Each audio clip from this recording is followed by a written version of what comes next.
Добрый день, уважаемые любители футбола. Приветствуем вас в футбольном манеже на матче 1/4 финала Кубка Республики Беларусь среди женских команд. В сегодняшнем матче встречаются команды футбольного клуба «Минск» и команда «Днепр-Могилев». Благодарим вас за то, что вы пришли сегодня в наш манеж и желаем получить удовольствие от игры. Мы с нетерпением ждем начала матча, который пройдет в духе честной игры, и желаем удачи командам. Помните, что в футболе нет места расизму. Главные тренеры определили следующие стартовые составы команд. Футбольный клуб «Минск». В воротах номер 12 Полина Малаева. Полевые игроки: номер 2 Ульяна Саула, номер 7 Анна Сас, номер 14 Виктория Марчик, номер 16 капитан команды Милана Суровцева, номер 17 Наталья Асмыкович, номер 18 Ибиан Отуриджина, номер 23 Анастасия Побегайла, номер 33 Анна Красикова, номер 44 Валерия Богдан и номер 99 Елизавета Пинчук. Запасные игроки команды: номер 1 Мария Толстая, номер 3 Елизавета Гиба, номер 4 Анна Кашинская, номер 5 Татьяна Шершовец, номер 10 Карина Товаревич, номер 21 Карина Станкевич и номер 25 Аноми Эби. Главный тренер команды Андрей Пышник. Стартовый состав команды Днепр-Могилев. В воротах: номер 1 Мария Свидунович. Полевые игроки команды: номер 8 Любовь Гудченко, номер 10 Анна Денисенко, номер 11 Алина Конева, номер 13 Дарья Манюкова, номер 17 Арина Ситникова, номер 18 Валентина Капункина, номер 21 Зарина Капустина, номер 26 Кристина Осмоловская, номер 27 капитан команды Валентина Нижегородова, номер 97 Яна Артишевская. Запасные игроки команды: номер 12 Ангелина Скрипунова, номер 2 Алина Числавская, номер 4 Надежда Савченко, номер 7 Виктория Барлюгова, номер 9 Валерия Барбаренко, номер 15 Маргарита Лазаренко, номер 23 Юлия Денисенко. Главный тренер команды Михаил Соболев. На сегодняшнем матче работает судейская бригада в следующем составе: судья в поле Станислав Ананьев, его помощники Павел Салтанович и Данила Флоров, резервный арбитр Антон Марус, инспектор встречи Александр Брайчевский. Для вас по традиции выступают девушки из группы поддержки футбольного клуба «Днепр». Встречайте, Рио Лайнасис.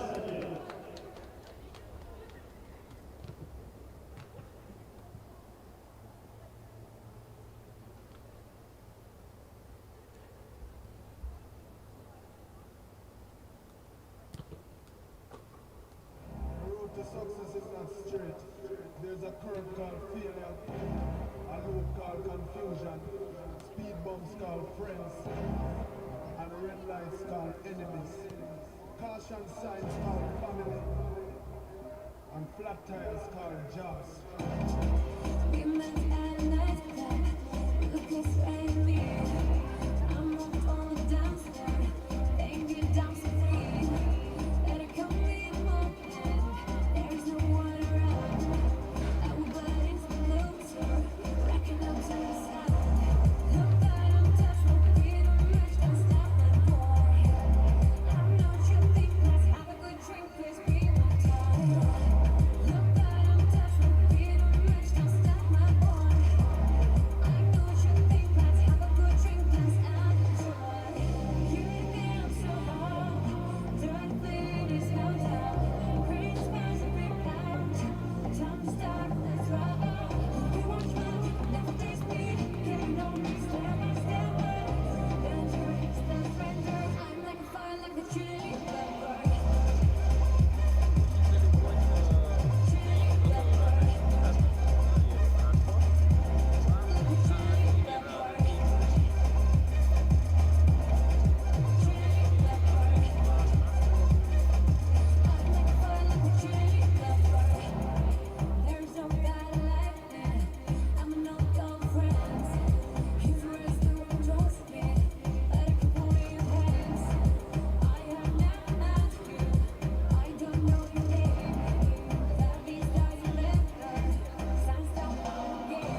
просим вас встать.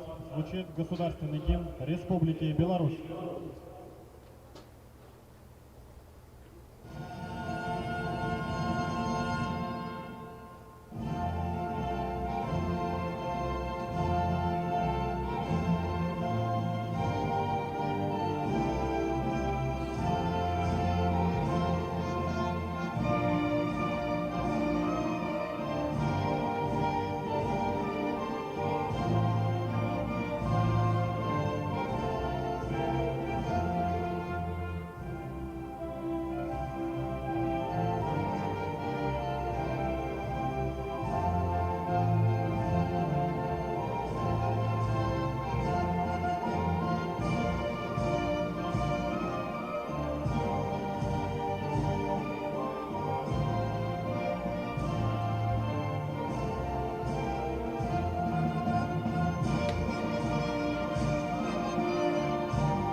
Добрый день, уважаемые зрители и болельщики, любители футбола. Я, Владислав Франкевич, рад приветствовать вас в 1/4 раунда женского Кубка Беларуси по футболу.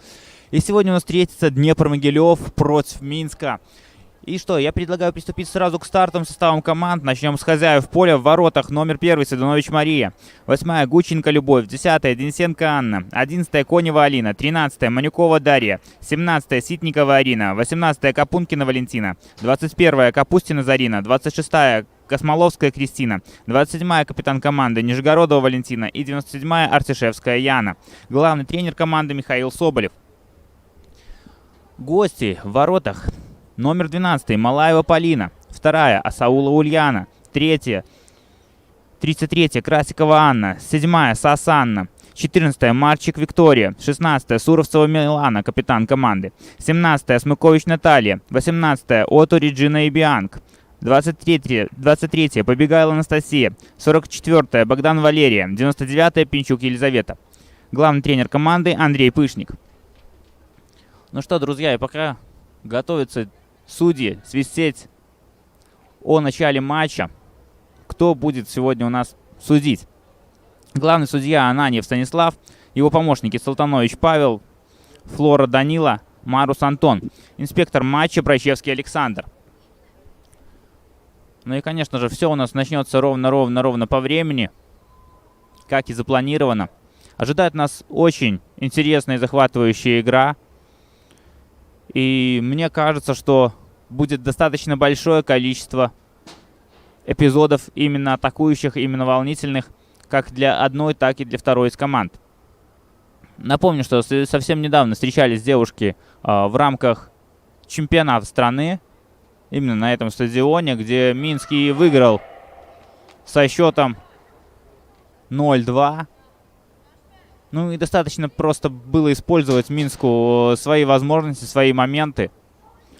Как отмечал главный тренер Днепра Михаил Соболев, что индивидуально, конечно же, девушки превосходят во многих аспектах своих оппонентов, но ничего так не заряжает на победу, именно как противостояние с более сильным и классным соперником.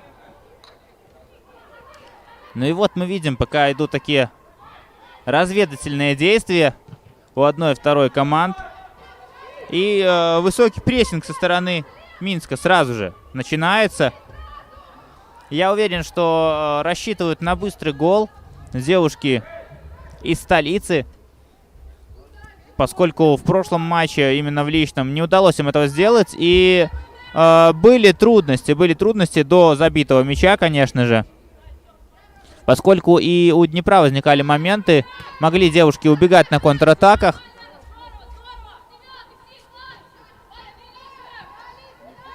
За кем можно сегодня будет интересно проследить, то если брать у команды из Могилева, то это, конечно же, Гученко Любовь.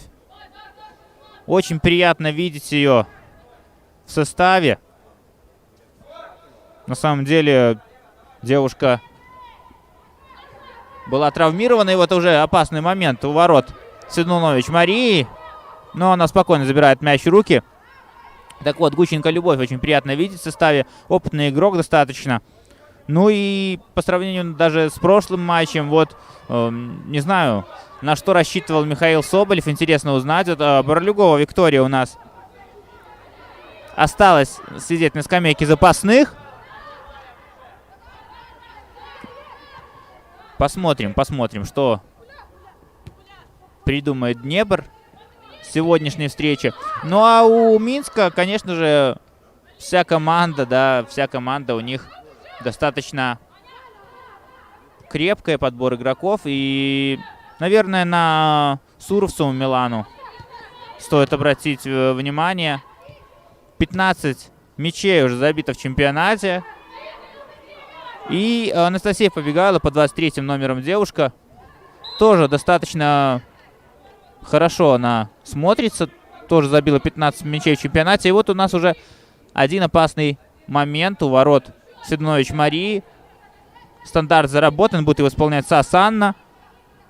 Девушка 2003 года рождения. Несмотря на свой возраст, многие специалисты отличают ее умение именно исполнять стандарты. Ну что, стенка из 3 игроков. Удар! Забивает Анна! Забивает Сасанна уже на 3-й минуте. Открыт счет в этом матче. Сняла паутинку с дальнего угла. Ну, конечно, да, обидно. Обидно пропускать в самом начале. Ну, вот о чем была речь. Быстрый гол. Посмотрим, как девушки ответят сейчас. Но интересно, конечно, будет посмотреть.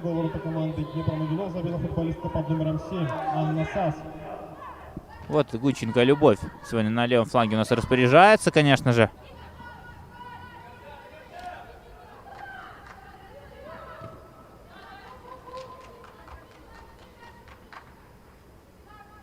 Ну и хорошо, конечно, вот на месте Борлюговой вот видно, да, как бы пока еще по позиции не сильно заметно, кто Борлюгову заменил, как бы, да, но Манюкова Дарья, вот видно, что действует именно вот там в центре, чуть левее, где обычно и Борлюгова Виктория играет.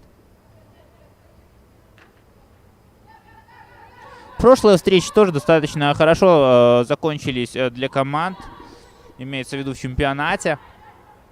Минск без проблем одолел своего главного преследователя. Вот, хороший прессинг уже со стороны Могилева. Молодцы девушки. Посмотрим, как сейчас выйдут минчанки из-под него. И вот, убегает Осмыкович Наталья. Но хорошо, Нижегородова ее достает. Не получилось переправить на левый фланг. Побегайла с мячом. Хорошо. Пинчук, пас направо. И забивает. Забивает Милана Суровцева, капитан команды. Второй мяч. Очень быстро. На 5-й минуте. Просто... И знаете, такие настолько детские ошибки у девчонок требует Михаил Соболев собраться. Конечно. То есть, в принципе, как бы по игре-то я не скажу, что Минск вот первые вот эти вот, да, 5 минут что-то такого создал. Абсолютно нет.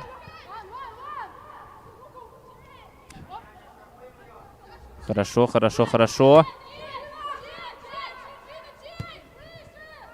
И Бианк спускается чуть пониже, дабы разогнать атаку.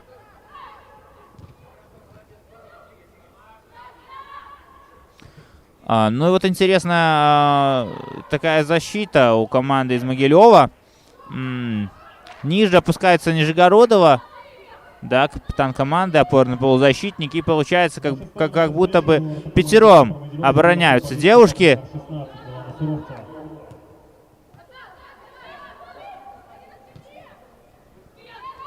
Хорошо. Удар.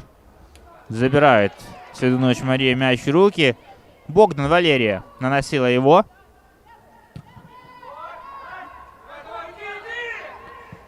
Бежать, конечно, бежать нужно.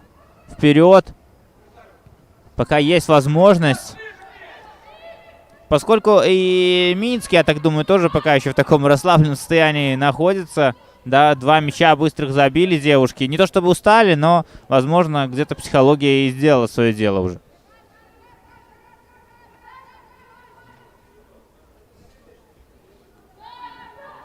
Ну и вот, конечно, так рискованно, я не знаю, как Малаева Полина так чуть ли не до центра поля, да, дошла. С хорошим ударом. Какой-нибудь оппонент мог бы и пробить. Хорошо, хорошо действует Смоловская. Перехват. Осмыкович. Еще один перехват. Артишевская с мячом. Артишевская проталкивает вперед. Никто не встречает. Хорошо. Перевод на левый фланг не получается. Нагученко Любовь. Вот она с мячом. Вот он удар. Вот, кстати, да, чего и не ожидает сейчас, мне кажется, Малаева Полина, так это удара. Именно с такой позиции. Сасанна, конечно, должна там быть встречена за Ариной Капустиной. Денисенко. Денисенко назад. Чуть спокойнее, не пожарить нужно. Ситникова. Смоловская, Артишевская, Ситникова. Смоловская с мячом у нас. Сейчас обратно мяч до Ситниковой доходит. Денисенко хорошо. Артишевская мяч. Ой-ой-ой, как оставили сейчас Пинчук Елизавету. Пинчук направо. На Суровцеву. Суровцева. На Пинчук. Забивает Елизавета. Еще становится у нас 0-3 уже на 9-й минуте. Просыпаться требует Михаил Соболев. Своих подопечных, конечно же. Ну, как-то очень быстро. Очень быстро так. Знаете, как танком сейчас проходятся девушки. Дошли до ворот, ударили, забили. Дошли до ворот, ударили, забили. Ну, вот по моим подсчетам, да, пока что из 5 ударов в створ мы увидели 3 гола. Ну вот, как-то так действует команда из Минска. На то он и женский футбол, в принципе.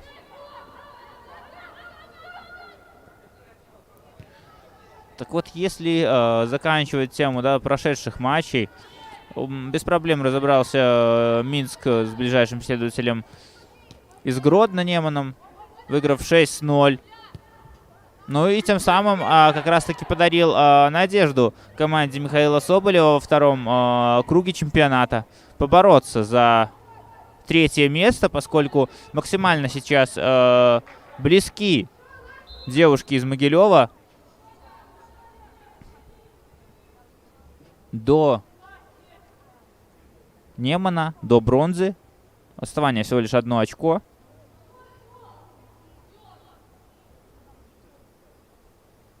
И первый угловой у нас в матче. Посмотрим, как его реализует Минск. Ух, опасно, опасно!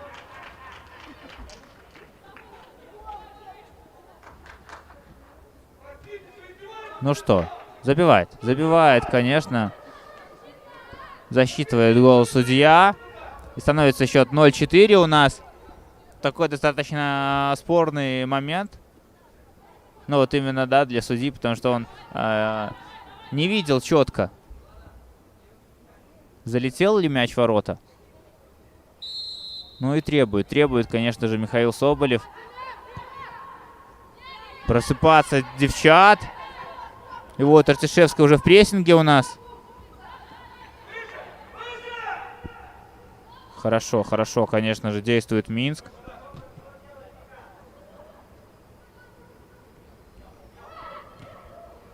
Ну и вот. Спокойно уже. 4 мяча забито. Вышел мяч, да. Недовольно побегает Анастасия.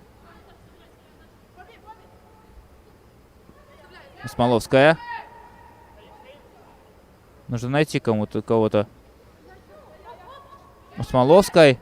Капункину она На 11-й минуте встречи не нашла. Днепр-Могилев забила футболистка под номером 2 Ульяна Асаула.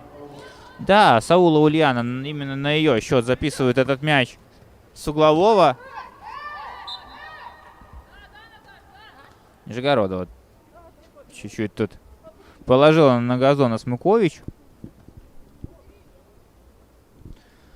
Так вот, что касается по прошлому матчу, конкретно, который играл Днепр, выиграли девушки Витебск 1-3, пропустили первыми, но потом достаточно быстро и хорошо нашли свою игру, влились. Да, бывает так, вот такие моменты у Могилева, что выпадают девчонки из игры, ну, что, в принципе, непозволительно для игроков такого уровня, такого класса. Ну, а для Минска, кстати, тоже очень хорошо, что есть вот этот вот кубковый матч. Можно проверить свои силы, тем более, что скоро начнется старт к Еврокубкам. Видно, наступает Гученко Любовь на ногу. Бьет. Побегает Анастасия по воротам. Но Свидунович на месте. Мимарей вперед выносит мяч. Гученко. Не получилось быть первой на подборе.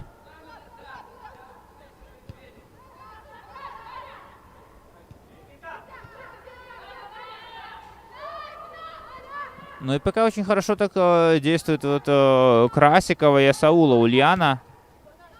Достаточно спокойно они в защите.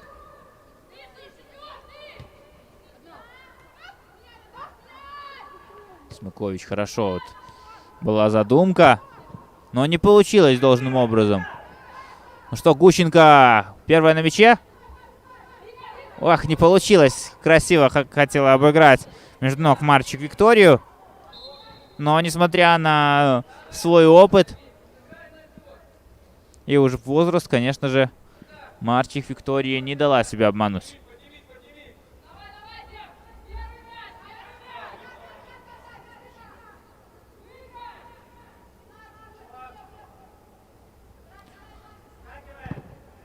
Ну и вот, пока, если честно, не сильно много подсказок я слышу от главного тренера Минска Андрея Пышника своим подопечным.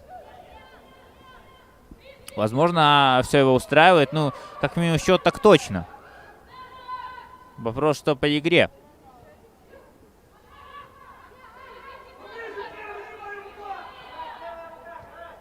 Да, вот 7-й номер Саасана сейчас пыталась обмануть очень элегантно свою соперницу. Есть вот прямо сегодня в аккаунте футбольного клуба Барселона видео. Можно посмотреть, как в женском футболе одна из игроков данного клуба обыграла оппонентов. Сразу 4 игроков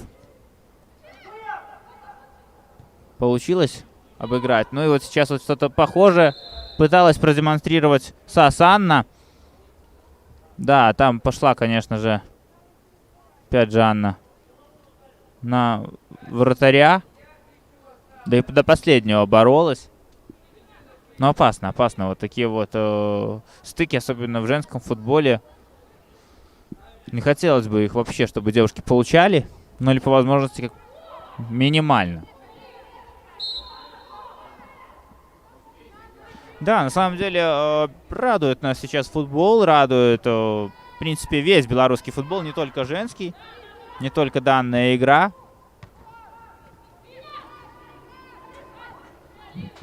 Прошел кубковый матч между Батэ и Ислачью. Собрал тоже большое количество поклонников футбола. 6200 было на матче в Гомеле. И тоже игра получилась красивой, на заглядение. Многие хвалят Ислач, хоть она и проиграла. Но красивый гол забил стандарт. И, в принципе, много сейчас тем, будет ли Ислач продолжать удерживать своих лидеров, либо кого-то отпустит, потому что команда потихоньку набирает обороты и становится такой, как минимум, крепким середняком нашей страны. Так точно можно уже называть, я думаю, команду. Хорошо, Капункина. Денисенко. Гученко поборется за мяч. Ух, поборолась. Ну и вот хорошо, там Гученко противостоит. Марчик, Виктория. Гученко! Не забивает. Не забивает Гученко. Любовь, ну хорошо. Ну прям молодец она. Вот сразу видно, кого не хватало в прошлом матче.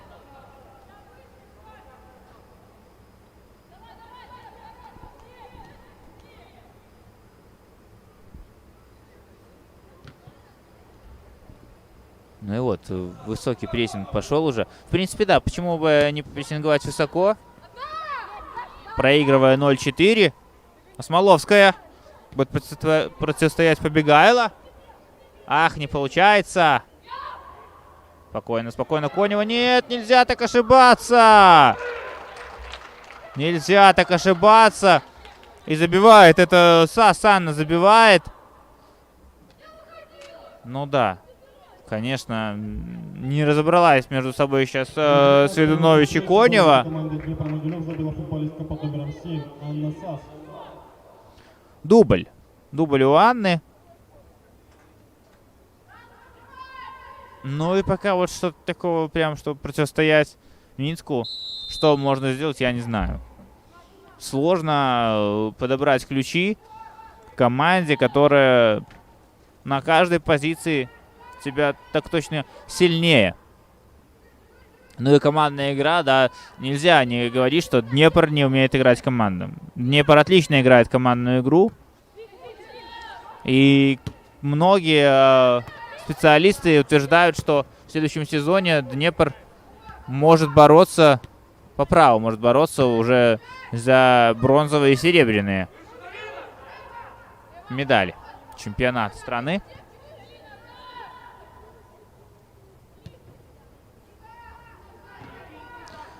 Ну и, кстати, хочется отметить, что форма новая у Днепра. Второй матч они в ней проводят. Ну и пока что в чемпионате, по крайней мере, она помогла победить. В кубке не совсем.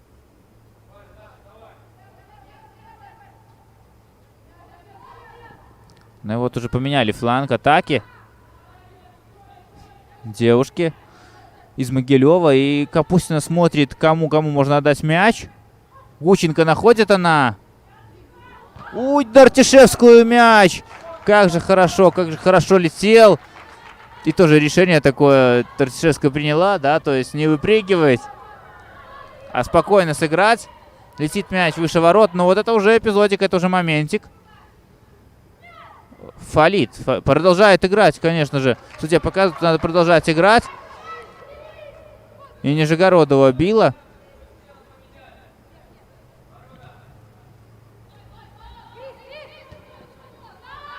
Нижегородов, смотрите, как высоко тоже прессингует.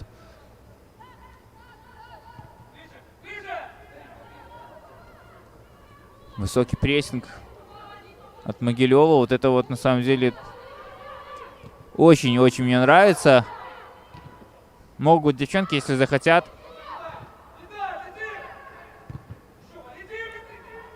Еще требует Михаил Соболев, если вы слышите, друзья. Мне кажется, что вот всеми переживаниями он как 12-й игрок на поле находится. А вот тут терять нельзя. Нельзя терять Нижегородова. Побороться за мяч нужно. И снова Побегайло с мячом. Бежит Побегайло. Хорошо. Ну, это, я считаю, уже сверх, конечно. Так прям вдоль стеночки пробегает 4 соперниц. Ух, как там действует и Бианг. Отдает. Кто на мяче у нас будет? Богдан. Богдан на мяче первая. Хорошо, Сас. Перевод на правый фланг. Суровцева там действует.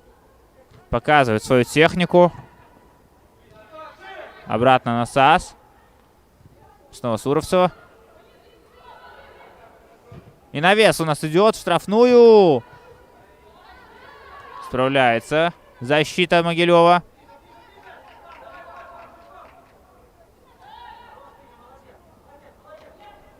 Ну, конечно, Манюкова потеряла мяч.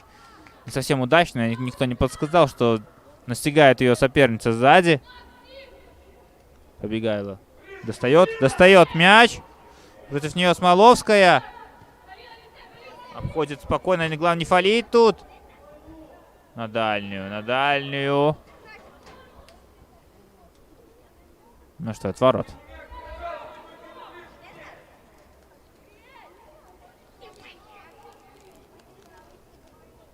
Ну и пока у нас игра стала чуть потише.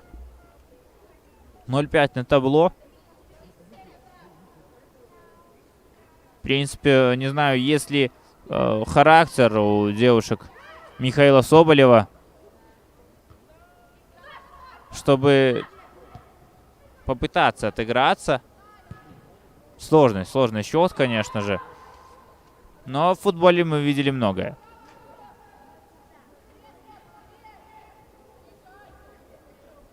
Ну и вот, Сведунович показывает чуть уже партнерам по команде действовать. Ну и вот остается центр поля. Да, мы видим, как же остается центр поля все-таки за Минском. На подборе особенно. Что Гученко успевает. Нет, в аут попадает мяч.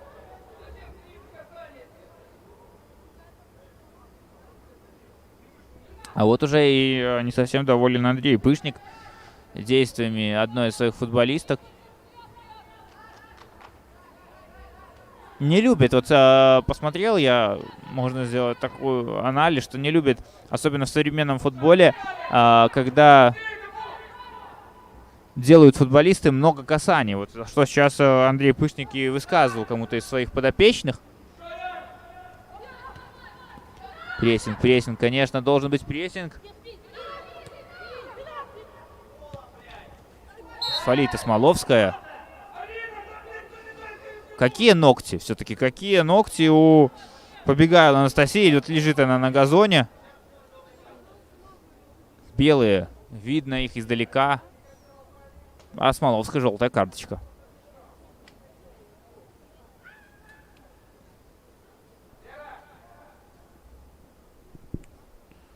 Ну и засрыв, конечно же, перспективной атаки. Я уверен, будет это желтая. С Смоловской, я думаю, будет проведена беседа. Ну, достаточно серьезные соперники достался, да, именно индивидуально. Побегайло сейчас лучшая. Я уже говорил об этом. Лучшая среди системы гол плюс пас в чемпионате. Гученко, как же Гученко хорошо бежит вперед. Ну, там Красикова Анна первая на мяче 100% была бы, но до последнего. Любовь действует.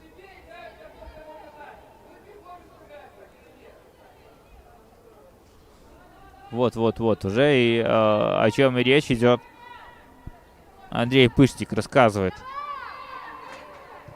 как нужно играть своим подопечным.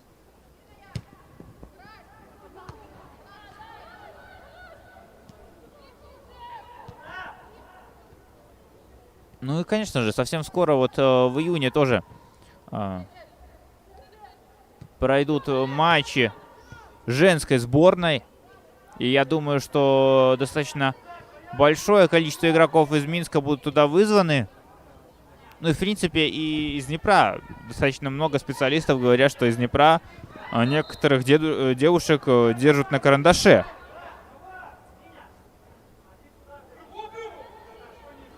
Не надо спешить, я думаю. Сейчас Днепру. В данном эпизоде, конечно же, спокойно перейти на чужую половину поля. Артишевская. Не получается Артишевская обыграть. И Богдан будет мяч завтра выносить.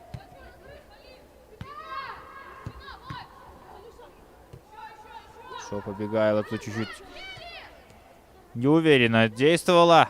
Не совсем точно. Артишевская, это вот ее любимый финт. Вообще люблю, когда она... Знаете, это как кто играл в хоккей на компьютере. Там есть такой финт. Да, вокруг себя крутиться. Вот точь-точь делает его Артишевская. Берет мяч в руки Малаева Полина. Кстати, да, вот по возможности, как зачастую и бывает, что когда у вратаря есть долгий простой, ну что получится? Не получается. 17 номеру Осмукович Наталья выйти 1 на 1 с Свидунович. Так вот, когда у вратаря долгий застой получается и дальний удар какой-нибудь, например, в данном случае Нижегородовой, может заставить врасплох.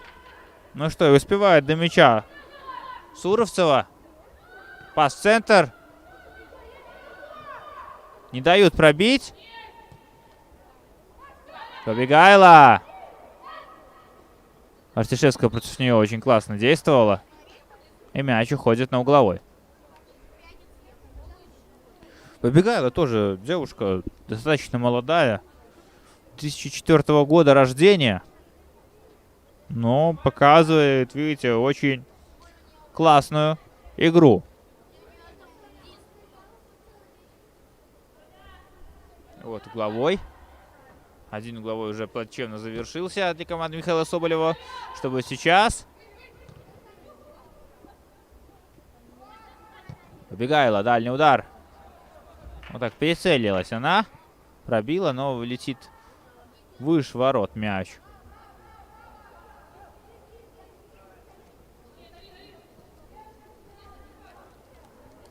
Ну и вот можно сказать, что подтянулись болельщики, подтянулись зрители. Достаточно много, вот каждый раз замечаю, людей приходит поддержать команду из Могилева. И группа поддержки здесь есть, особенные девочки, тоже можно выделить их. Ну и в принципе, как футбольный клуб, в целом инфраструктура не только женской команды достаточно хорошо. И вот Капункина! Не забивает Капункина! Как же вывели ее хорошо, ах, Капункина. Да, вот, если вы слышите, как болельщики аплодируют Капункина, что в данный эпизод получился. Ну, конечно же, не завершился он взятием ворот. А это звоночек. Звоночек для защиты команды Андрея Пышника и Малаевой Полины в частности. Расслабляться не нужно. Будет всегда на чеку.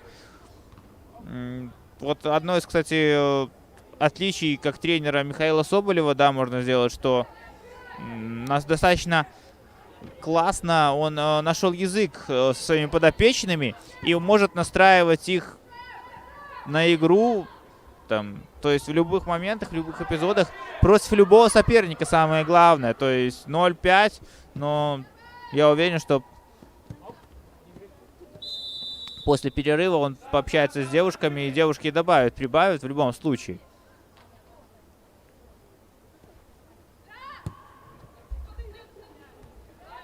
Нижегородова, Денисенко. Не спешит Артишевская. Осмоловская. Вперед ищет кого-то. Ну и, конечно же, да, на Капункину вперед.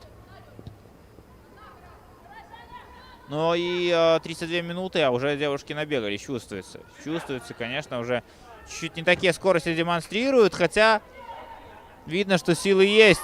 Ух, как хорошо сейчас действовала Конева Алина. И на газоне у нас, я так понимаю, это Пинчук Елизавета. Не совсем хорошо видно с комментаторской вышки.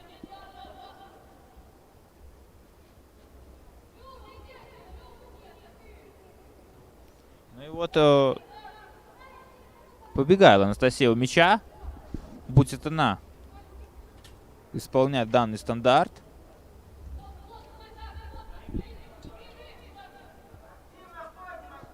Да, опасно может получиться, интересно. Много голов уже забил с таких позиций Минск. И Конева хорошо первая на мяче. Вперед, вперед, вперед. Нужно бежать. Гущенко бежит, обыгрывает. Ой, как же фалят сейчас девушки из Минска. И снова Гущенко получает. Да, не хотелось бы, конечно же, чтобы покидала поле Гущенко.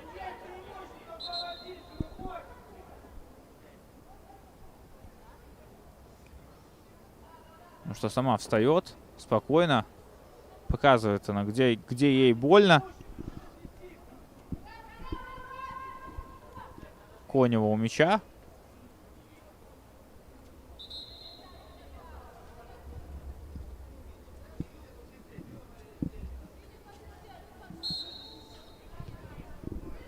Ну и хорошо, разыгрывает быстренько. Смоловская. Побегала, как ее пыталась обыграть. Смоловская с мячом. Аут в пользу Минска.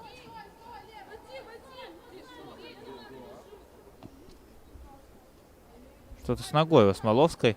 Лежит она на газоне.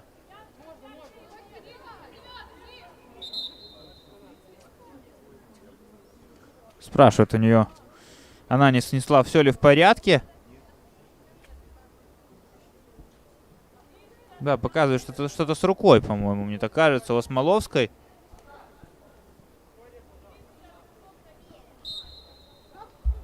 Да, заметил Станислав Ананьев у Смоловской браслет на руке, я так понимаю. И Смоловская сейчас очень интересная картина, да, друзья. Смоловская сейчас пыталась его снять, мне так кажется, с руки. Что касается других матчей, которые будут проходить в Кубке. Витебск. Наверное, команде не повезло больше всех, либо повезло в плане, как набраться опыта. Будут встречаться с непобедимой пока еще дружиной из Минска, Динамо в ГУФК. Бобручанка встретится с Зоркой. Ну и Динамо Брест с Неманом. Тоже такая достаточно очевидная игра. Наверное, где еще может нас ждать какой-то интересный матч, интересный результат, так это вот Бобручанка-Зорка. Все-таки, как показывает практика, сезон, самая титулованная команда Бобручанка под конец сезона, к середине сезона даже уже, да, разыгрывается. Поэтому будет интересно понаблюдать за командой из Бобруйска.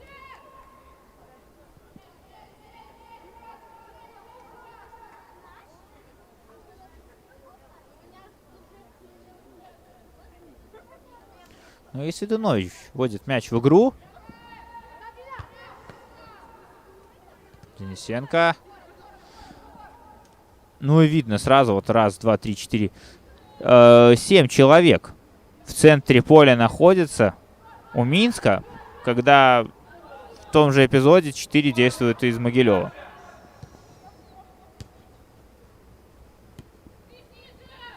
Гайла вперед. На Богдан. Богдан с мячом. Ух, хорошо. Снова Богдан. Не получилось прицелиться. Смыкович. Пинчук. Побегайло. Дальний удар. Ну, катит по земле. Не получился удар толком. Очень просто все.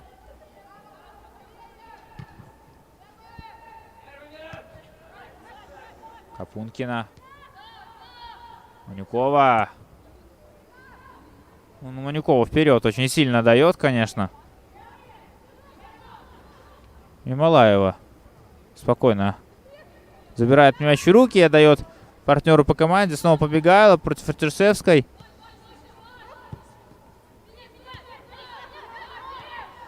Капункина. Денисенко. Дальний удар. Денисенко. На месте Малаева. Полина. Но знаем мы, что дальний удар у Артюшевской и Нижегородовой, конечно же, очень-очень топовый, я бы даже так сказал. Но и, в принципе, и Гученко тоже может ударить. Очень точно. Побегайло никто не встречает, и она бежит вперед. Нижегородова только-только.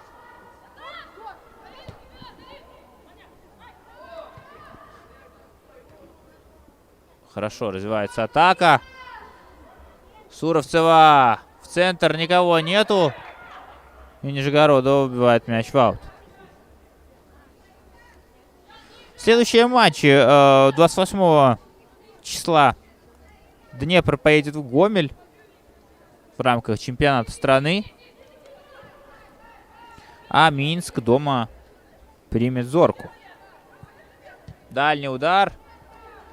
Богдан Валерия его наносила. Заметил, да, очень часто, что девушки именно вот в женском футболе это происходит. Делают такую прицелку по ходу матча, а где-то вот начиная со второго тайма уже и залетают эти вот дальние удары.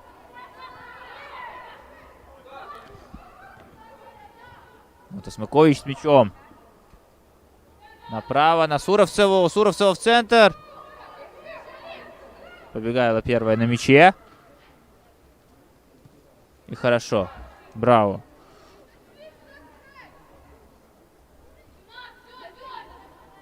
Понимаю, там против нее Смоловская действовала.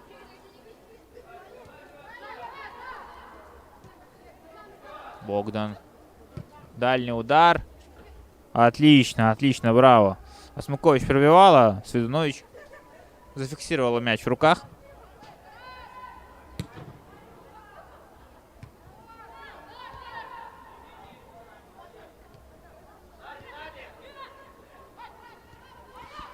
Ну вот хорошо, может получиться еще один опасный момент у ворот Марии Свидунович.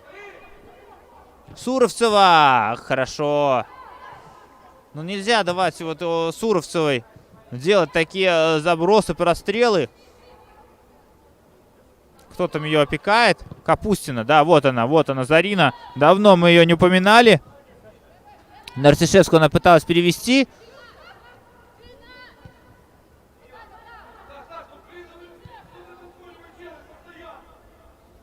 Суровцева не добирается до мяча, капитан команды. Ну и тоже, да, Суровцева не самая старшая в своей команде, но уже капитан. То есть можно отметить уровень доверия Андрея Пышника и всего тренерского состава к данному игроку. Ну и в принципе, вот пообщавшись с девушками из Минска, можно сказать, что Суровцева в почете и уважении.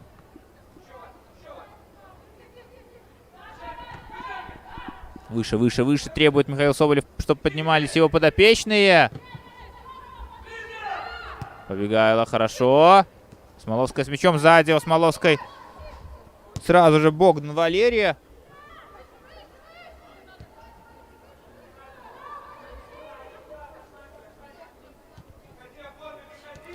Ну и еще очень одна вот хорошая новость. Буквально сегодня она прилетела к нам в страну, что лицензию получает футбольный клуб Минск на участие в женской лиге чемпионов. То есть девушкам, я уверен, будет приятно сегодня победы отметить именно такой момент. Ну и жеребьевка 21 июня состоится. Как раз в разгар, да, чемпионата. Спокойно нужно действовать девушкам.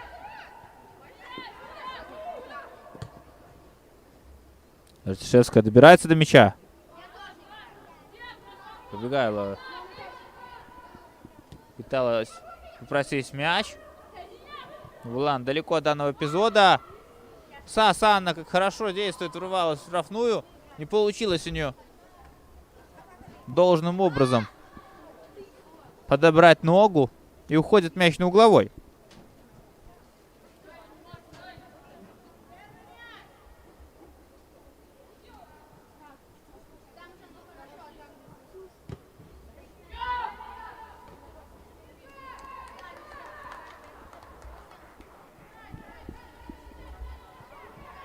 Бежит, берет Капустина. Хорошо, Гученко.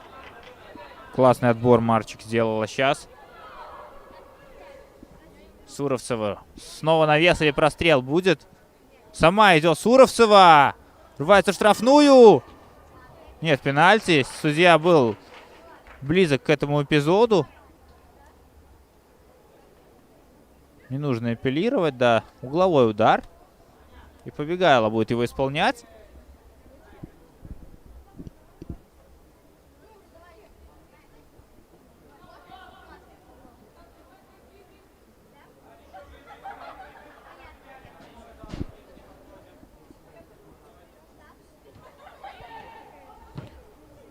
Хорошо. Кто первый на мяче? Отлично пробивала сейчас Смыкович.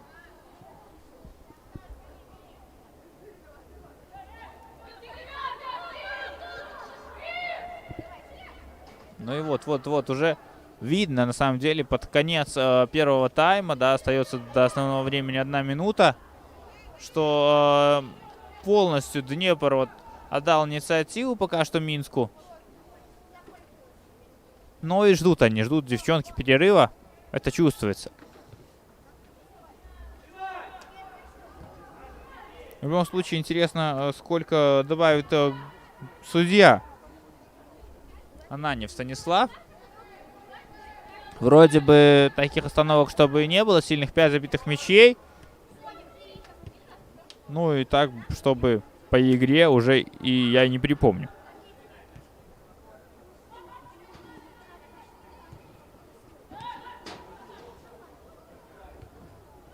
Ну, не получилось у Малюковой Дарьи должным образом на Капустину отправить мяч. Судья, вот это опасно. Вот это опасно. Нижегородова не понимает, в чем вопрос. Но не нужно капитану команды спорить с судьей. Я думаю, что желтая карточка опорному полузащитнику точно не нужна. Да, вообще, в принципе, любому игроку. Ну, поставлен удар, конечно, у Побегайло. Не раз она это демонстрировала. Но сейчас интересно будет посмотреть. Но я думаю, может быть, какая-то заготовочка есть. Да, вот та же самая заготовочка. Она и есть, но не получилось должным образом ее выполнить. Все, свистит судья. Перерыв у нас, друзья. Ничего не добавляет Станислав Ананьев к первому тайму. Ну что, интересный первый тайм, на мой взгляд. Счет 0-5. Прервемся на 15 минут, после чего встретимся в футбольном манеже в Могилеве.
Ну что, друзья, начинается второй тайм матча Днепр-Минск, счет 0-5.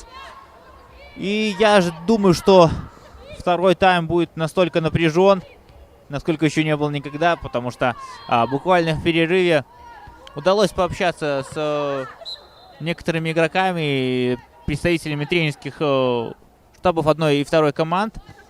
И на самом деле говорят, что интрига еще есть. Не знаю, правда это или нет, но уверен, что команда Михаила Соболева будет биться до последнего. Достаточно быстро был у нас открыт счет, и я думаю, что счет изменится в любом случае на табло. Побегайло хорошо. Не свистит судья. Хотя казалось, да, что там была рука. Снова Побегайло. Ждет партнеров по команде. Бианг. Побегайло. Ей на помощь Марчик прибежала. Побегайло сама. Единолично. Играет в командную игру. Бианг не точно. И за спину пасует Конева Гученкова. Марчик. Но пока вот так перекатывает мяч Минск, а Днепр не может его забрать.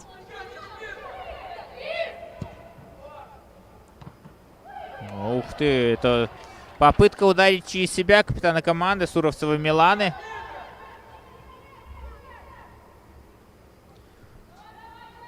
Ну и да, на самом деле интересно понаблюдать второй тайм с точки зрения того, что придумает Днепр. А за Минском интересно понаблюдать с точки зрения того, какие, может быть, ротации состава мы увидим. Ну, в принципе, вот и даже исходя вот из этой вот первой атаки, которая была... Ой-ой-ой, Любовь Гученко как хорошо выбегала вперед. Манюкова с мячом долго завошкалась она, что называется, и 17-й номер Смыкова Виталий забрала. Хорошо, бегут вперед. Девушки из Минска.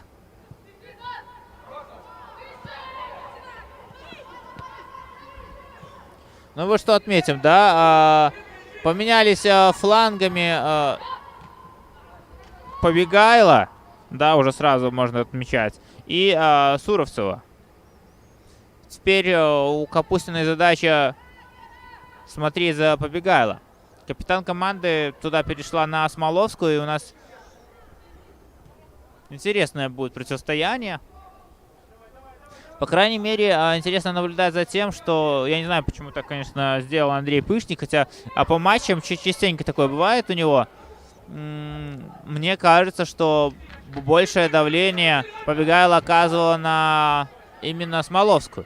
Капустина такой игрок просто. Зарина взрывной очень. И Побегайло такая звезда, да, скажем так, что, то есть, интересно посмотреть, это будет противостояние в любом случае. А под желтой карточкой у нас была Смоловская. И сейчас желтую карточку получает Нижегородова, капитан команды. Фалит она, да, и перспективную контратаку соперника срывает.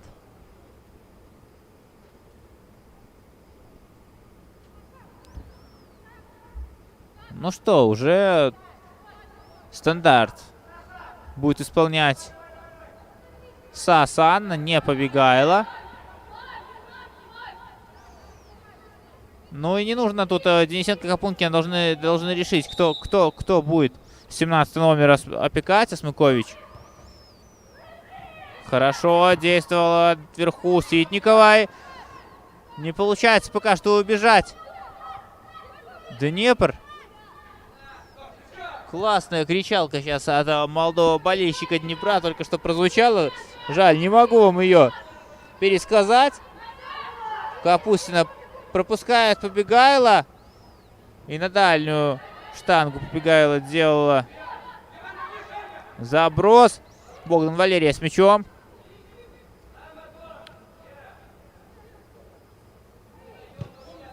Хорошо, Смоловская на Капункину. Капункина развернуться бы хорошенько, но не получается. Очень отлично опекают Денисенко сегодня.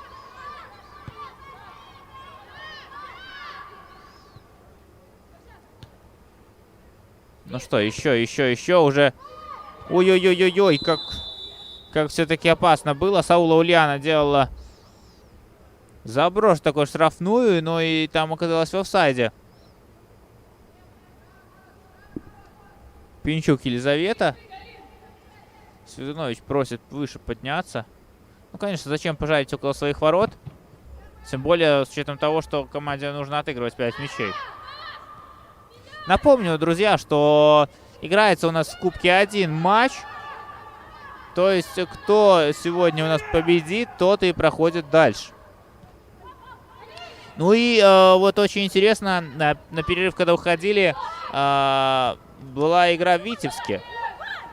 Там, ой, как классно, Любовь Гущенко обыгрывает сразу двоих.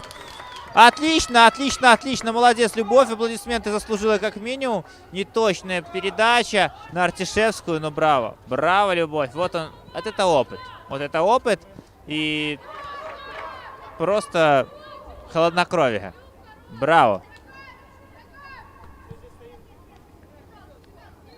Капустина ищет, кому отдать, находит Любовь Гущенко. Хорошо, правильно. Пока кто-то апеллирует, что наш Гущенко вводит мяч в игру.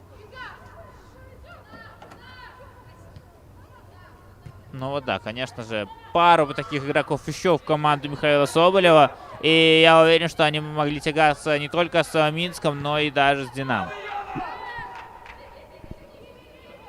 О, отлично, отлично. Действует прямо сейчас Артишевская. Ну и вот можно сказать, да, что... Наверное, изменив вот фланги и поменяв Суровцеву и Побегайло, на правом фланге именно у Днепра стало чуть попроще. Воспользуется ли этим команда Михаила Соболева, я не знаю, но заметно. Ну и опять же, да, что можно отметить, что больше стало опеки индивидуальной. Во втором тайме ошибка у Капустина и Браво Конева. Браво Конева, нет, ничего она не толкала.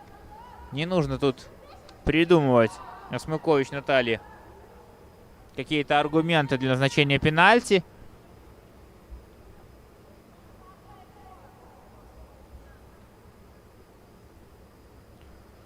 Ну да, и такая пока что тишина повисла, особенно на вот... тренерских мостиках. Если в первом тайме очень много, особенно Михаил Соболев подсказывал, говорил, что делать, то вот второй тайм полностью распоряжение футболисток. Ой, как же хорошо все-таки действует, чтобы не сглазить. Конева Алина против Смыкович Натальи. Манюковой не нужно смотреть. Так долго вперед было. Капустина борется. Получает по ноге она от Пинчук Елизаветы. Больно Зарине. А у нас продолжается борьба. И удар.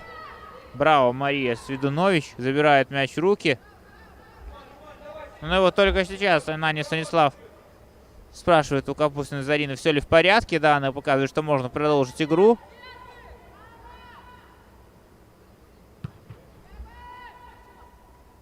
Хорошо, хорошо, хорошо.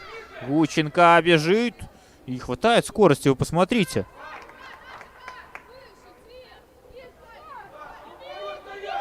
Разобрать нужно игроков, конечно.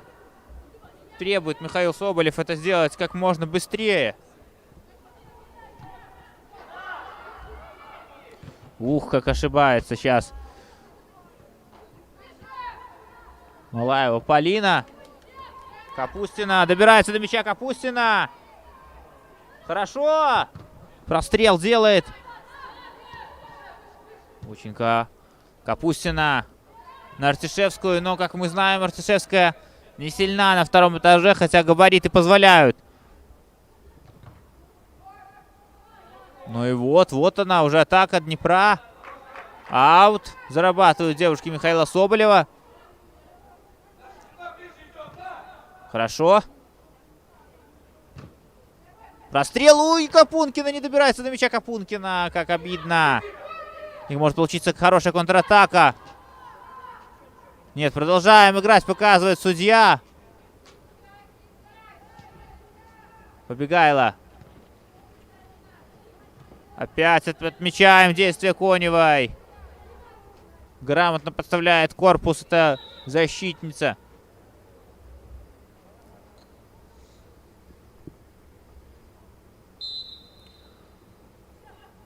Ну что? Вводит мяч в игру Богдан Валерия.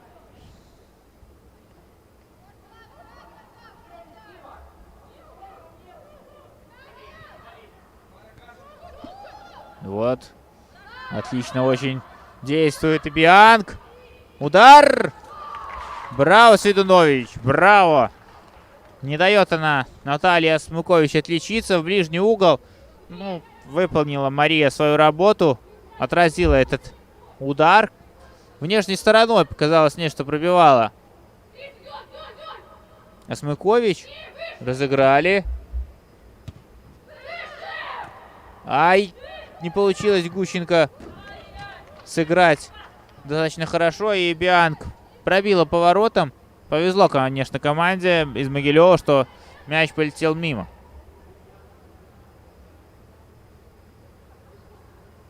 Ну и вот этот вот трезубец, да, даже я бы сказал четырехзубец в атаке у Минска, да, который вот представляется нам из Суровцевой. Побегайло, Смыкович и Пинчук. Меняются девушки частенько местами. Все, кроме вот Пинчук. Вот как она была в центре. Чуть-чуть левее, так и остается.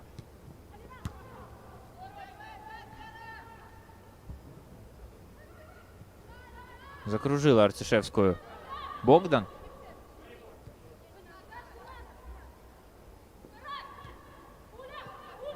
Ну вот пока вот стоит отметить такие моменты, да, что у одной и второй команды игроки бывают очень часто засматриваются, ждут, очень долго ждут, что в принципе неприемлемо, особенно вот в европейском футболе, даже женском на сегодняшний день. Ждать точно нельзя. Хорошо, вперед. Слишком опрометчиво такое, то сейчас пыталась отобрать мяч Побегайло. На Гущенкову. Убежит Гущенкова. Да, бежать нужно. Ой, как хорошо Гущенкова все-таки действует, заставляя Марчик Виктории переправить мяч на противоположный фланг. Поддавить нужно, просит Михаил Соболев.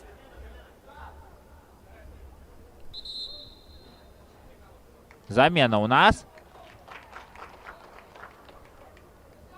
Уйдет Красикова, я так понимаю, у Минска.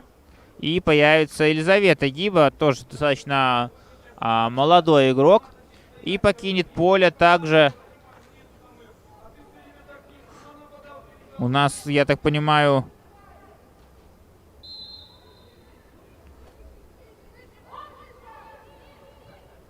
либо Пинчук, либо Побегайло, мне кажется. А вышла Станкевич Карина.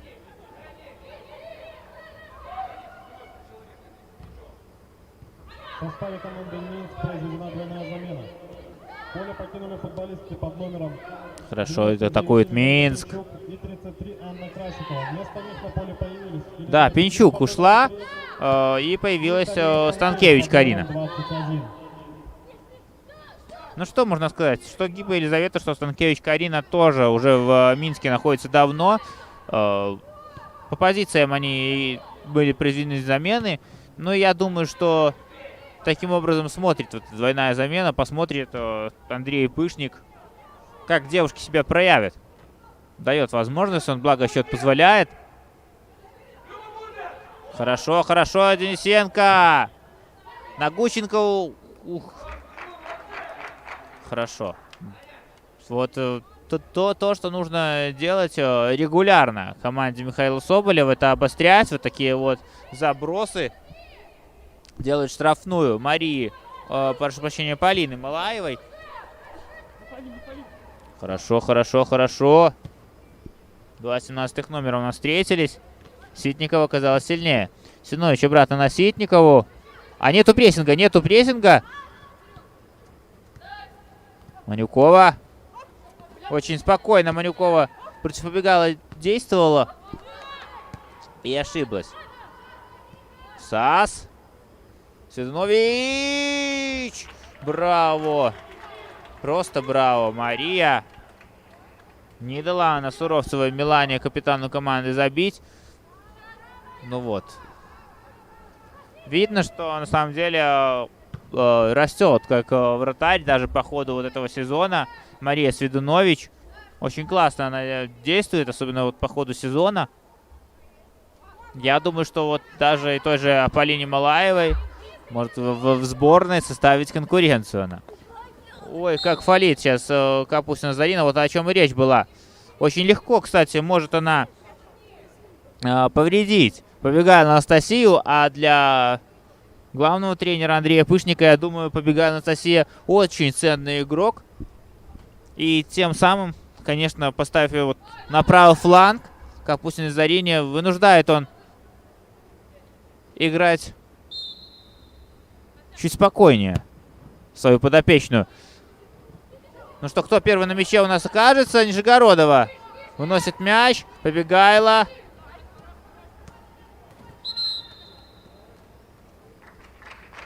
Ну и что, еще у нас очередная замена. Уйдет с поля Гущенко Любовь, выйдет Барбаренко Валерия. Браво, Любовь. Сделала максимально сегодня все возможное для того, чтобы отличиться. Для того, чтобы отличилась ее команда. Очень классно играет она. Ну что, желаем мы, конечно же, еще столько же поиграть. И главное, крепкого здоровья. Надеюсь, что все в порядке будет. Ну и также покинула поле Манюкова. И Борлюгова вышла вместо нее. Ну вот. Ой-ой-ой, как очень опасно сейчас. Играют девушки из Минска. Валерия Барбаренко и под номером 7 Виктория Борлюгова. Ну что, посмотрим. Борлюгова мне чем нравится. Девушка не боится идти в противостояние. Какой бы против нее соперник не был. Вот, кстати, она. Она идет, она фактурная, она может побороться. И самое главное, она умеет убегать. Она умеет убегать. Не то, что не скажу, что прям что по технике классно все было. Но вот по скорости замечательно. И вот Осмоловская обыгрывает. Осмоловская штрафную нужно было раньше чуть отдавать. Денисенко с мячом. Ну и да, не получилось на угловой вынести этот мяч. Малаева Полина, конечно же, устала. Нужно обязательно попить водички. Почему бы этого не сделать на 63-й минуте? Артишевская. Ведь нужно Артишевской было чуть раньше, конечно, действовать, что-то принимать решение. Так закружилась, она завертелась. И ни к чему это не привело. Встречать нужно, встречать нужно. Капустина. Отлично. Вот который раз я отличаю, вот просто сегодня превосходное действие Коневой Алины. Превосходно она действует.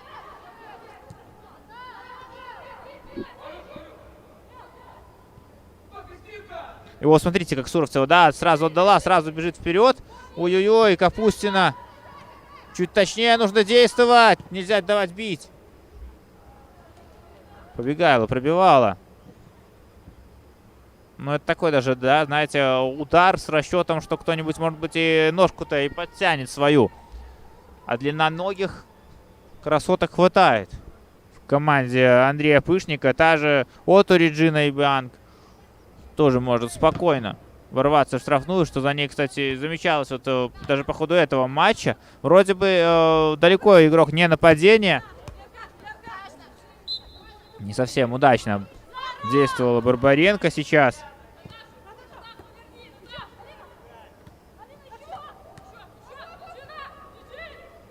Хорошо, хорошо. Ну что, бить нужно. Никто не решается на дальний удар. И браво, не дают. Не дают. А девушки из Могилева вытесняют они минчанок. Чуть шире решили сыграть. Выходит мяч.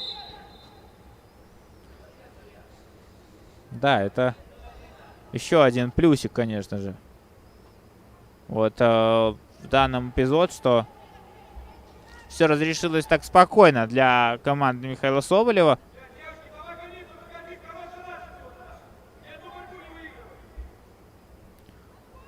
Ну что, и требует Михаил Соболев своих девушек включаться, играть. Ему не принципиально, какой счет на табло, ему принципиально только победа. И это правильный подход, я считаю, тренерский. И знаете, что самое интересное? Что команды сушить игру не пытаются. То есть счет 0-5. Все идут в стыки, все идут в борьбу, что одна, что вторая команда. Ну и вот хорошо сейчас пыталась пройти Марчик Виктория. Побегайла далеко отпускает мяч, но успевает за ним. Отыгрывается она с Станкевич Кариной. Станкевич на левый фланг, но не получается у нее отдать точный пас на Смыкович Наталью. Ну и подстраховала, очень классно сейчас подстраховала 21 номер. Станкевич Карина, вышедшая на замена. Марчик вперед убежала, и вот Станкевич вернула защиту. Капустина бежит вперед. До 21 номера у нас в борьбе. Капустина, не получается у нее на правый фланг переправить мяч.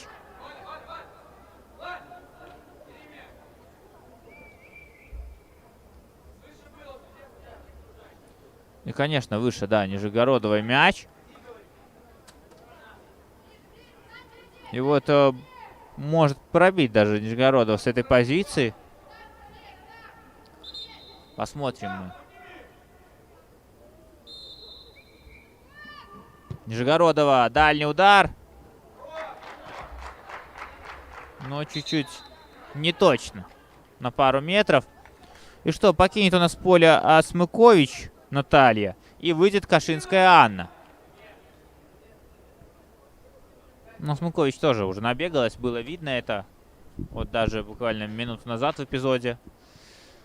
И капитан команды у нас тоже уйдет. Милана Суровцева. Появится вместо нее на поле Товаревич Карина.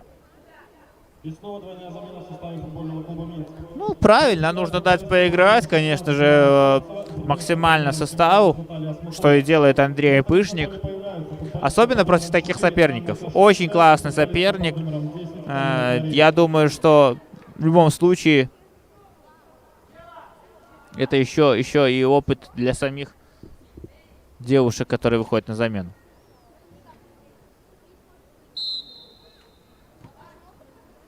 Ну и вот, будет действовать уже на левом фланге Марчик Виктория. А вместо ее займет Товаревич Карина, я так понимаю. Капустина, бить нужно, пробивает Капустина. Чуть-чуть раньше пробей Капустина, было бы лучше. Капустина борется до конца, включается. Борлюгова. Борлюгова чуть не точно. Ну что, будет контратака у нас. Встречать нужно. Не пятится. Сведунович, нельзя пятиться. Вот, побегал. Ну и что, не свистит судья, все нормально. Играем дальше. Наверх штрафную. Офсайд. Да, был виден, что офсайд. Ну и как-то вот, честно, я не ожидал, что Побегайла Анастасия вот сыграет в данном эпизоде именно так. Очень интересно, знаете, зачем наблюдать, как сейчас Барбаренко играет ниже, Капустина играет выше. Непривычно. Непривычно. Просто в чем вопрос, что Барбаренко не всегда успевает за Побегайла. Хотя, может быть, расчет на том, что Побегайла уже набегалась, и можно Барбаренко ставить опекать данную девушку. Ну вот этот эпизод, опять же, Барбаренко, опять же Побегайла. Что, успеет? Побегайла! И не смогла замкнуть. Конечно же, очень опасный момент был. Я так понимаю, что это 14 номер. Марчик Виктория. Да, это та самая Марчик. И Кашинская в центре очень тоже так здорово смотрится.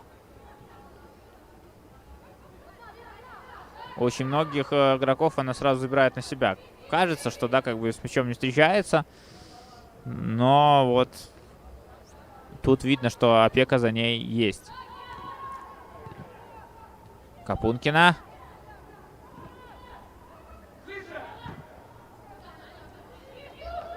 И хорошо. Сейчас вот Минск атакует.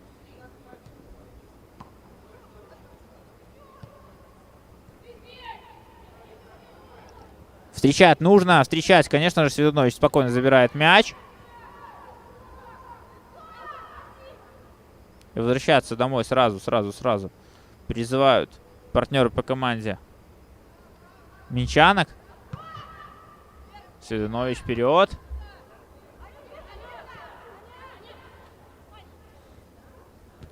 САС. Действующий на правах капитана уже. Капустину в одну ногу обыгрывает. Побегайло. И на левый фланг. Офсайд.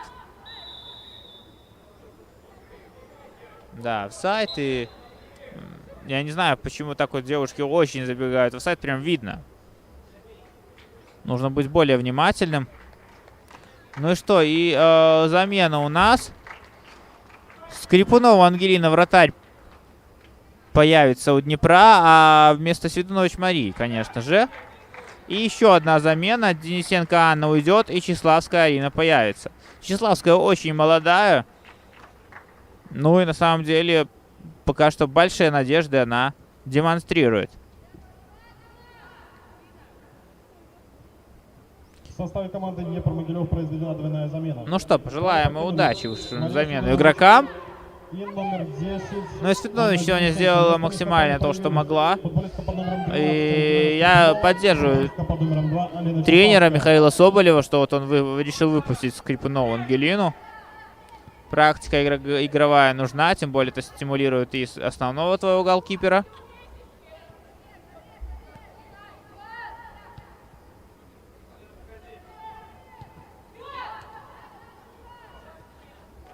Ну и вот уже более спокойнее начали действовать.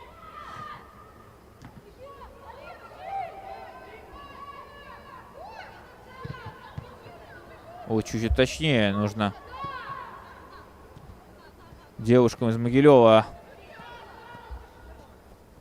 псовать, поскольку Минск легко, спокойно наказывает за это.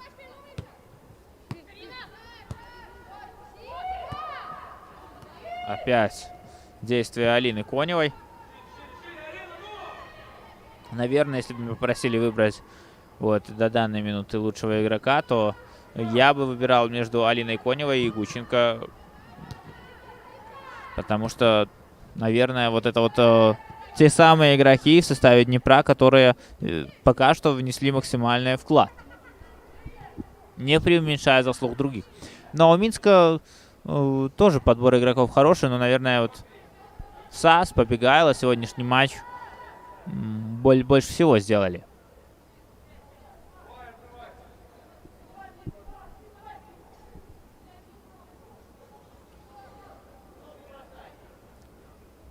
Ну и вот, продолжая, конечно же, кубковую тематику.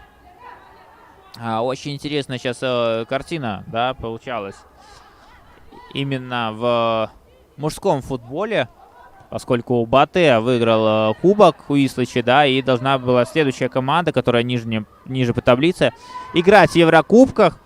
И это должно было быть Динамо Брестская, но из-за смены владельца, там тоже такая ситуация, из-за смены владельца, они вроде бы не получали право играть в Еврокубках, и вроде бы даже Неман Гродненский, который на сегодняшний день не самый хороший результат показывает в чемпионате, должен был представлять нашу страну на международной арене. Вот. Ну и, конечно же, эта новость крутится вот именно в футбольном обществе. Кто же все-таки, Динамо Брест, либо Неман? Ну, на самом деле, вот если на сегодняшний момент, то, конечно же, более продуктивно для нашего футбола, мне кажется, было бы Брестское «Динамо». Побегайла! Офсайд, офсайд, офсайд, снова офсайд. Но я не знаю уже какой раз. Марчик, Виктория попадают в него. То есть чуть-чуть затормозиться нужно. В любом случае. И замена у нас. Марчик как раз-таки покинет поле. И Шавец Татьяна выйдет под номером 5. В составе команды Минск произведена замена. Поле покинула футболистка. Тоже под номером футболистка 14, 2002 Вместо года нее рождения. поле покинула футболистка под номером 5 Татьяна Шерешовец. Будет играть она, я так понимаю, на левом фланге у нас в нападении. Ой, Барбаренко чуть-чуть неудачно она действует. Барлюгова и САС столкнулись 27-х номера. Капункина бежала вперед, но вышла из ворот. Полина Малаева.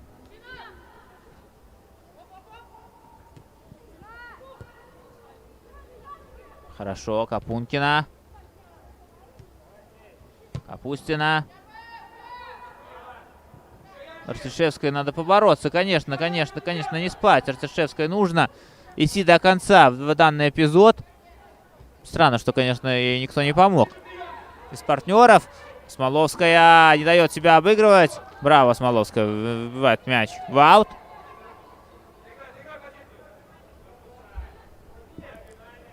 Ну что, и Барбаренко там. САС пробивала. Неудачно. Заблокирован удар. Капустина. Дальний удар. На месте. На месте Скрипунова Ангелина. Кстати, очень мне понравилась вот предматчевая разминка. Скрипунова достаточно хорошо так разминалась. И было даже ощущение у меня, что она появится на поле. Ну и вот это ощущение не подвело меня. Аут в пользу Минска.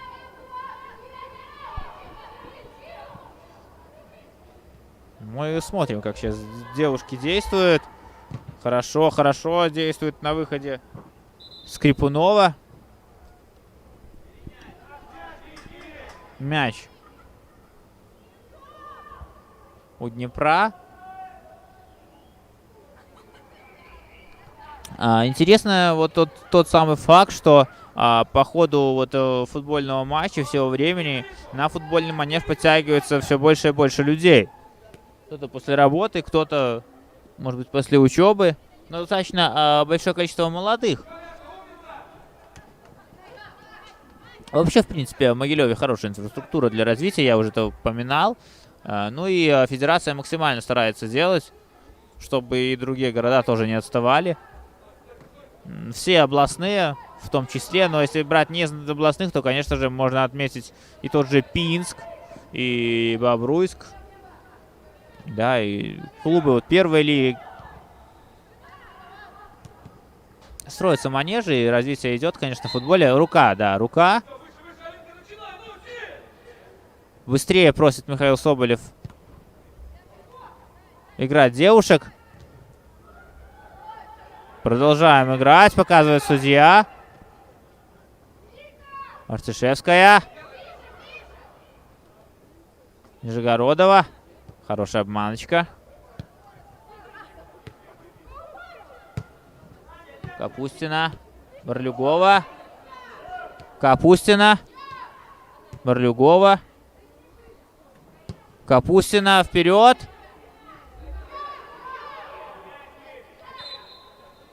Ну и вот. Только сейчас вот судья дает свисток. Медбригада появляется у нас на поле. Очень больно там. Сложно разобрать, какой номер. 44-й. Это Богдан Валерия у нас.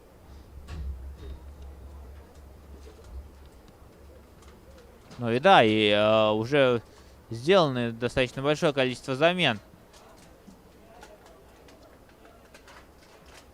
У Минска.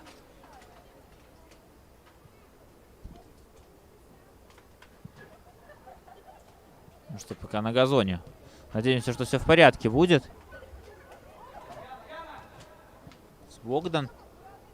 Ну и ценный игрок она, конечно же. Ценный игрок, нельзя уменьшать ее заслуги. Выше, выше, выше требует Михаил Соболев играть.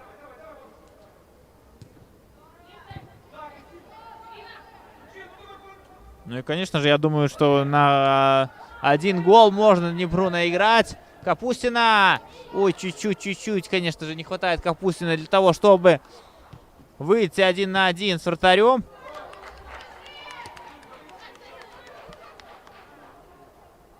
Ну и что? Минск не спешит. Не хотелось бы, конечно же, Минску портить свою статистику и пропускать.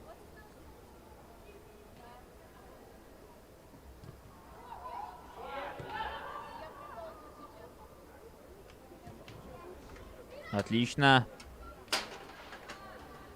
Подсказывает Михаил Соболев чуть повыше.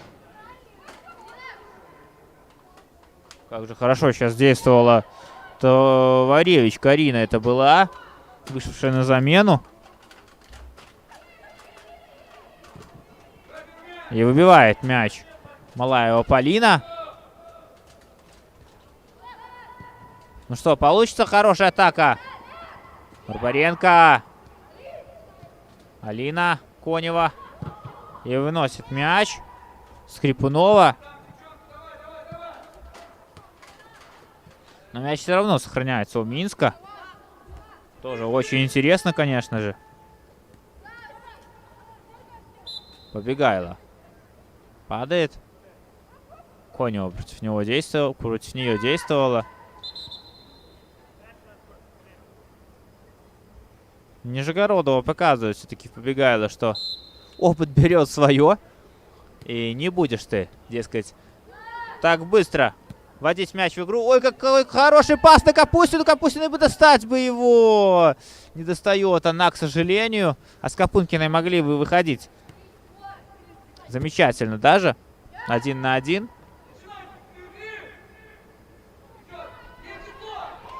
Хорошо. Могилев действует в данном эпизоде.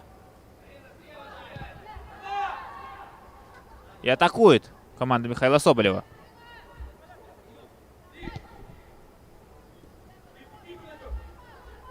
Смоловская.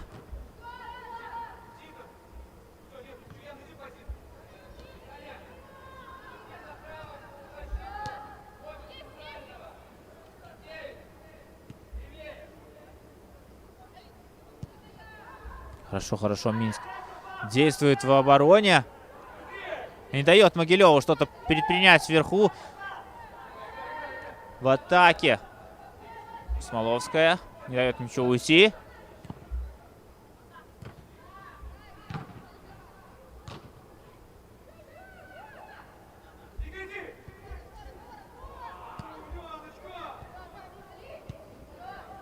И вот мы увидели в деле наконец-таки Шишовец Татьяну. Особенно в отборе. Посмотрите, как низко отпустила Церцишевская. Максимально низко. В принципе, много изменений вот именно в составе у девушек. В тактической схеме.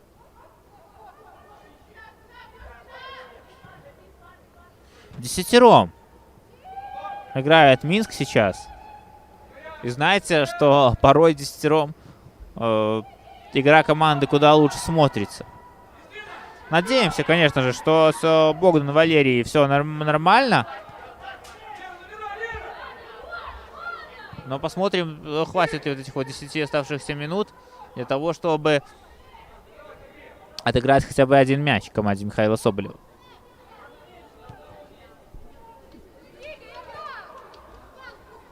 Вот Шеришовец Татьяна с мячом. Пас на САС.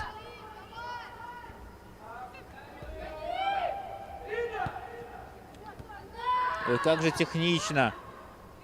Ну и Барлюгова чуть неграмотно действовала. Конева на Капункину. Редко мы такое можем увидеть.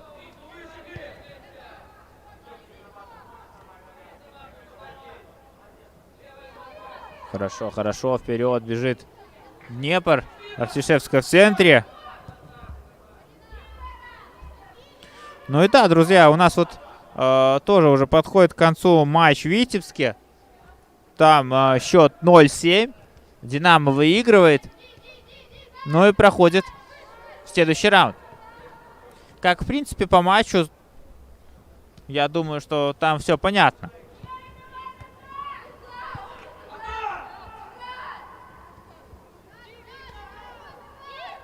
Вот Борлюгова с мячом. Ищет кого-то впереди, но впереди уже как бы сильно-то и никто не предлагает себя. Гученко ушла, и все. И сразу игра впереди чуть-чуть поспокойнее стала.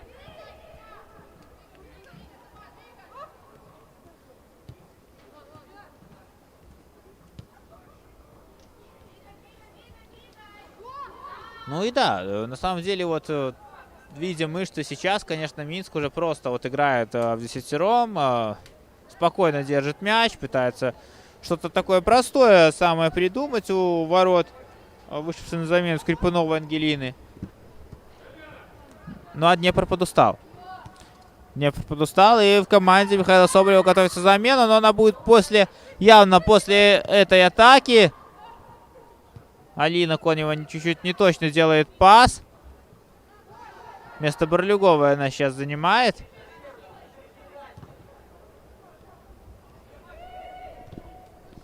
И мяч у Скрипуновой Ангелины. Отыгрывается нам с ближней.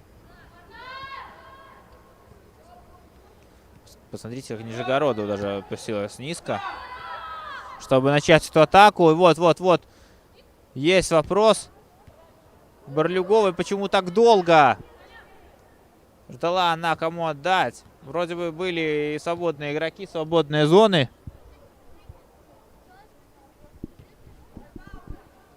Но вот интересно просто, кого Михаил Соболев выпустит.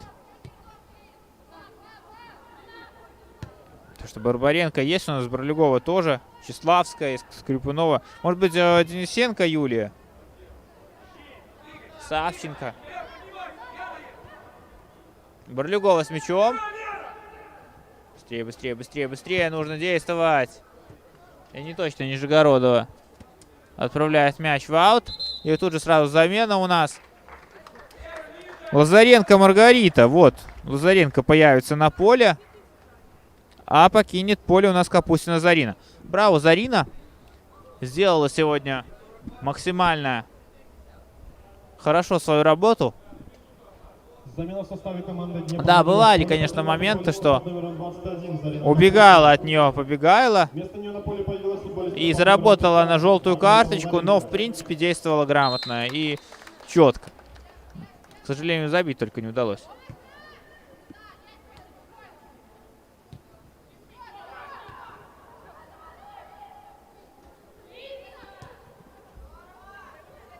Ну да, и вот именно вот эти вот, как я уже и говорил, последние 10 минут, как Минск играет в меньшинстве. Очень плохо, вот именно атаки у них получаются. Но они и не спешат.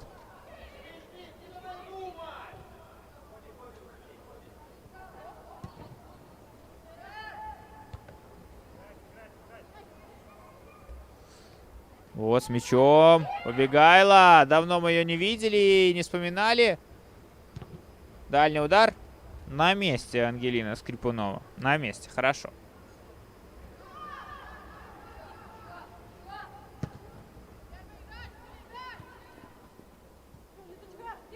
Ну что там? Борется за мяч. Заренко Маргарита. Классно, Борлюгова. Браво! Вперед! Нужно гнать. Конечно же. Нижегородова. Артишевская. Осмоловская. Вперед! Лазаренко не успевает до мяча. А на выходе Малаева Полина не уснула и сыграла достаточно уверенно.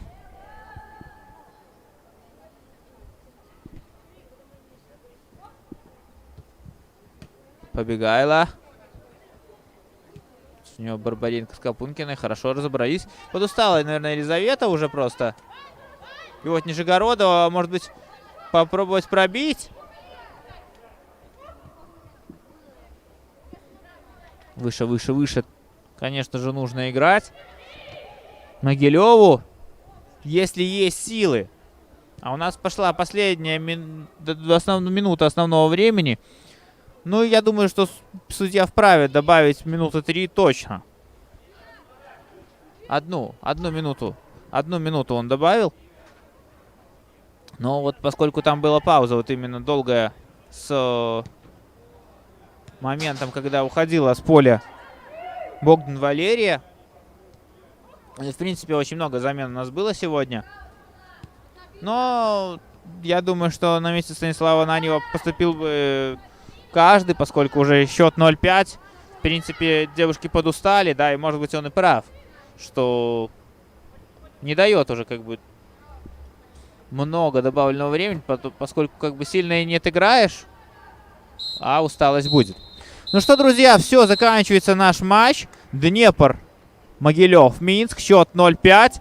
Дальше в 1/2 проходит команда из Минска. Я ее поздравляю. Ну а девушкам из Могилева желаю удачи и побед в следующих матчах. С вами был Владислав Франкевич. До новых встреч на белорусских полях.